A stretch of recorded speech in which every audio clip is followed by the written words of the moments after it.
Kay rami kong pinagdaanan bago ako naging ganito kapayapa at kalmado. Hindi ito madaling pagbabago, kundi ito ay isang mabagal at masakit na ebolusyon. Isang paglalakbay na minarkahan ng mga sandali, ng tahimik na pakikibaka at hindi nakikita na pakikipaglaban. Ang pagiging kalmado ko na nakikita niyo sa ngayon ay siyang resulta ng karanasan na tumulak sa akin sa bingit ng mga apoy. Ngunit ito rin ang humubog sa akin na maging isang taong kayang harapin ang mga unos ng buhay na may tatag at tiwala. Hindi ito isang madaling paglalakbay, mayroong mga araw na pinagdudahan ko ang aking sarili kung mahahanap ko ba ang kapayapaan. Pero andito ako ngayon, nakatayo sa kabila ng magulong paglalakbay na iyon, na hindi nasasaktan at nasusugatan, kundi naging mas matatag, may kapayapaan sa sarili at sa mundo na nasa paligid ko. Sa tuwing iniisip ko kung paano ko nga ba naabot ang ganitong estado ng pagiging payapa, hindi ko maiwasang isipin ang lahat ng sakit at lungkot na siyang humubog sa akin. Ang sakit at mga lungkot na iyon ay isang hindi maiiwasang bahagi ng ating buhay. Ngunit, ito ay isang bagay na madalas rin nating iniiwasan at tinatakasan. Gayunpaman, sa aking kaso,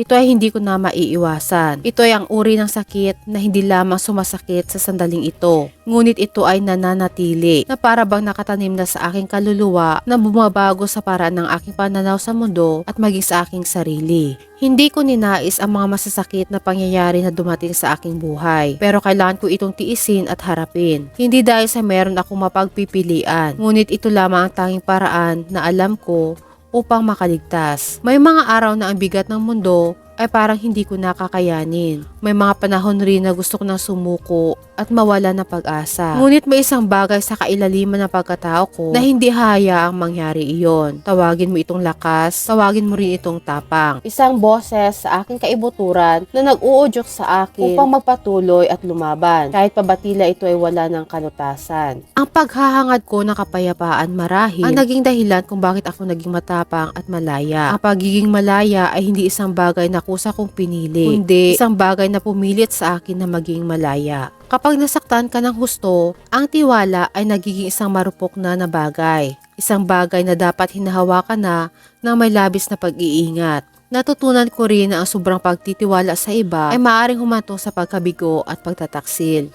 Dahil dito, natutunan kong maglagay ng mga pader sa paligid ko. Ang mga pader na ito ay hindi ko inilaan upang ganap na pigilan ang mga tao mula sa kanilang mga aksyon, kundi para protektahan ang mga mahihinang bahagi ng aking pagkatao. Ang mga bahagi nitong nalamog at nabugbog na ng malupit na katotohanan ng buhay. Ginagawa ko ang lahat ng nararapat para sa aking sarili dahil ayoko na muling maranasan pa ang mga sakit, kirot, at sama ng loob na muling magpapababa ng aking kumpiyansa sa aking sarili. Hindi ko na rin nais pang bigyan ng kapangyarihan ang sinuman na muli akong saktan at ilantad ang mga sugat na unti-unti nang gumagaling. Binuo ko ang katahimikan na ito hindi bilang isang pagkukunwari, kundi bilang isang kinakailangang mekanismo ng kaligtasan. Sa isang mundo na puno ng panghuhusga at pang-aapi na tila ba laging naghahamon sa aking mga dinaraanan. Kinakailangan kong maging kalmado at hindi hayaang masira ng kaguluhan sa labas ang babasaging kapayapaan na sinusubukan kong pangalagaan sa loob. Ang pagiging kalmado ko ay ang aking naging panangga at ito rin ang aking paraan para sabihin na hindi ko na hayaang masira ako ng sino paman. Alam ko na ang katahimikang ito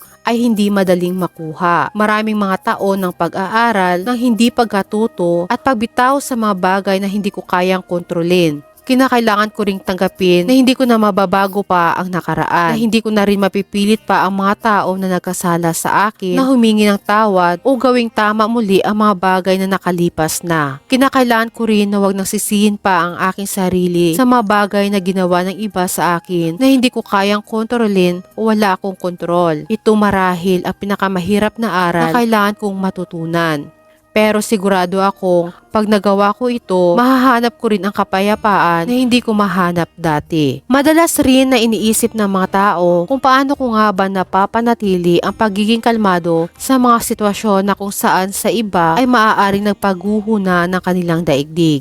Nakikita lamang nila ang panlabas, ang pagiging buo ko at ang pagkilos ko na may kapanatagan, ngunit hindi nila nakikita ang lahat ng mga ginagawa ko sa loob. Ang hindi mabilang ng mga oras na ginugol ko para sa pakikipaglaban sa aking mga iniisip at subukang bigyan ng kahulugan ang mga sakit, pagkabigo, at kirot na aking nararamdaman. Hindi nila nakikita ang mga sandali ng pag-aalinlangan at pagdududa, ang mga luha na kusang tumutulo sa katahimikan, ang mga gabing walang tulog dahil sa sobrang pag-iisip, ang mga pangyayari na paulit-ulit na bumabalik sa aking utak at sinusubukang alamin kung saan nga ba ako nagkamali. Ayokong makita nila ang bahagi kong iyon dahil alam ko kung gaano kahalaga ang pagpapakita ng lakas hindi lamang para sa iba kundi para sa sarili ko na rin. Dahil alam ko na sa mundong ito, madalas na sinasamantala ang mga mahihina kung saan ang pagpapakita mo ng iyong tunay na damdamin ay maaaring humantong at magdulot pa ng maraming sakit at sama ng loob. Natutunan ko rin kontrolin ang aking emosyon.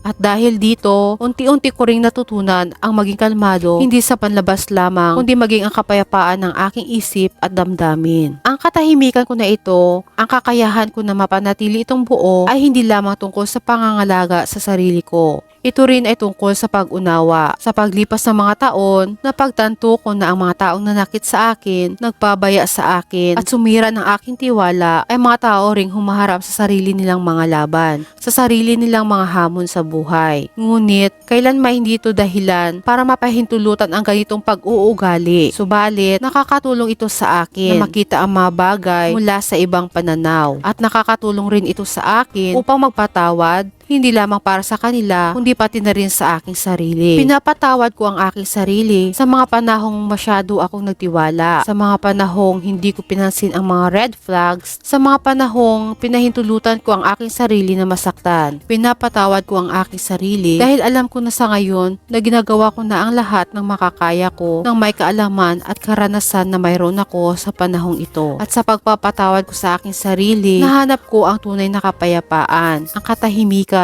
na binuo ko ay isang salamin din ng aking malalim na pagnanais na mahalin, maunawaan at makita. Maging sa kalmadong panlabas, may isang naghahangad ng koneksyon at nangangailangan ng pagpapahalaga maging sino man sila. Hindi lamang para sa kung ano ang kaya nilang gawin o kung paano nila ipakita ang kanilang sarili sa mundo. Napakaraming oras ang ginugol ko para maging malakas, para maging malaya at madalas kong napapabayaan ang malambot na bahagi ng aking pagkatao. Ngunit alam kong andyan pa rin siya. Naghihintay, umaasa na balang araw, mayroong makakakita at magmamahal sa kanya sa kung sino pa man siya. Hanggang sa pagdating ng araw na iyon, patuloy ko pa rin pangangalagaan ang kapayapaan na ito para maprotektahan ang mahihinang parte ng aking sarili. Dahil sa alam ko, ako ay sapat na kahit pa ako lang. Mula sa aking nakaraan, napagtanto ko rin na hindi ko pa natatanggap ang paghingi ng tawad ng mga taong nanakit sa akin. At marahil, hindi na ito mangyayari pa. Pero yan ay okay lang. Dahil natanggap ko na ang katotohanan, hindi ko kayang kontrolin ang ugali ng iba. Na hindi ko sila mapipilit na makipagkasundo o malaman pa nila ang kanilang mga maling ginawa sa akin. Ang tanging kontrol ko lamang kung paano ako tumugon, paano ko bitawan ang mga sakit, paano ko piliin ang magpatuloy at piliin ang pagiging kalmado at payapa. Nahanap ko na ang aking lakas at ito ay mas malakas pa kaysa sa anumang paghingi ng tawad ng mga taong nanakit sa akin. At sa huli, natutunan ko rin na hindi lahat ng laban ay dapat pang ipanglaban. Darating din sa punto na kung saan ay kailangan mong magpasya kung ano nga ba ang pipiliin mo na mas mahalaga. Ang manatili sa iyong galit, sa mga sakit, sa iyong kagustuhan ng hustisya o pagpapalaya sa mga ito at hanapin ang kapayapaan.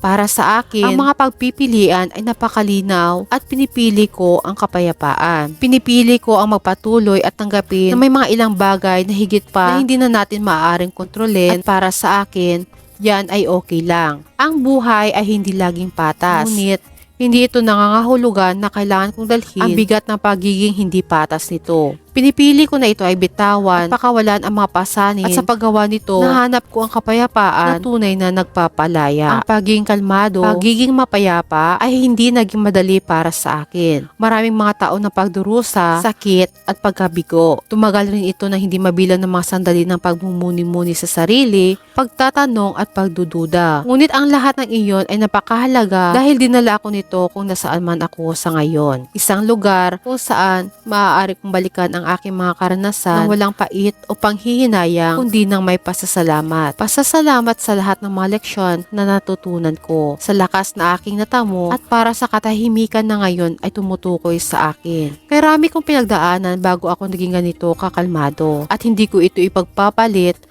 sa anumang bagay. Ang pagiging kalmado ay ang aking lakas, panangga at katahimikan at nagbibigay daan sa akin na harapin ang bawat araw ng may layunin at harapin ang mga hamon ng buhay na may biyaya at umasa.